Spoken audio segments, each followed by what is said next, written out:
Hey guys, welcome back to Cooking for One. Today we're going to be doing some chicken fried steak, so crack open a beer and let's get ready to cook. First thing we're going to do is take some strip steak, sliced thin, and then we're going to pound it with a meat mallet and set it in a bowl with 1 cup of buttermilk and 1/4 cup of pickle juice, and allow that to marinate in the cooler for a little bit. Wash your hands in your station and let's start working on our sweet potatoes. So for this, we're going to peel and dice 1 medium-sized potato and get it in a bowl with salt, pepper, peanut oil, nutmeg, and allspice. We're going to bake that for 25 minutes at 350 degrees.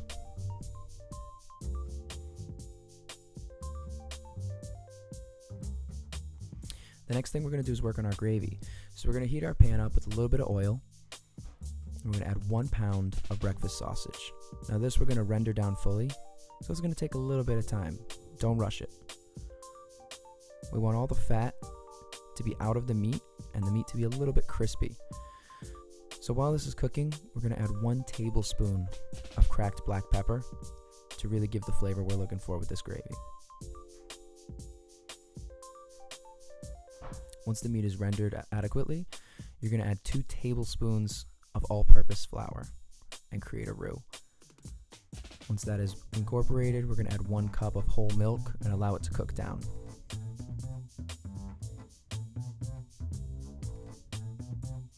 Once that's all in there, we're good to go, so we'll set this aside and reserve it for serving. After this, we're going to have to clean out our pan and get ready for frying. For now, let's work on our grits. So we're going to shred 4 ounces of sharp cheddar. We're going to take 1 cup of grits and add it to 3 cups of boiling water. While our grits are cooking, it takes about 5 minutes, we're going to make our flour for dredging. So here we take 1 cup of all-purpose flour with 1 tablespoon of coriander, chili powder, and 1 of paprika. Mix that nice and set it aside. Once you get your grits the consistency you want, you're going to want to grab a little bit of whole milk just to splash in. We're going to mix in our cheese. I like to whisk it, splash in a little bit of milk, and set that aside. So now we're going to temp our oil. You kind of want it to get to 350 for this, so you can get a nice crispy product. We'll take our steak and we'll dip it in our flour, get it back in the buttermilk, back in the flour again. So we're going wet, dry, and then setting it aside.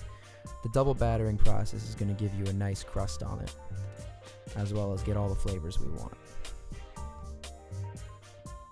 The best way to do this is to keep 1 hand wet and 1 hand dry. Wash your hands thoroughly afterwards, and probably temp our oil again. There we go. Once we're up to temp, you're going to drop them in 2 steaks at a time and make a drain board. For this, I just take a regular plate with about 4 layers of paper towels. Take a shot, take a sip. At this point, we're going to want to check our sweet potatoes as well when I finish talking. Those look good. Get those out when they're nice and browned and soft. The steaks, you want them to be golden brown on either side, and you'll just set those on the drain board.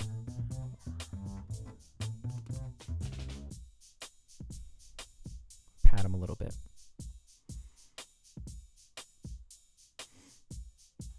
Now for plating, what we're going to do is we're going to take a little bit of the grits on the bottom, some of the sweet potatoes on top, 1 large portion of steak, and finish it with the gravy. Now this is my interpretation of a nice southern meal, and I hope y'all enjoy this recipe. It was a lot of fun to do, and I'm sure you're going to love it at home. So once again, thank you for watching. We'll see you next time.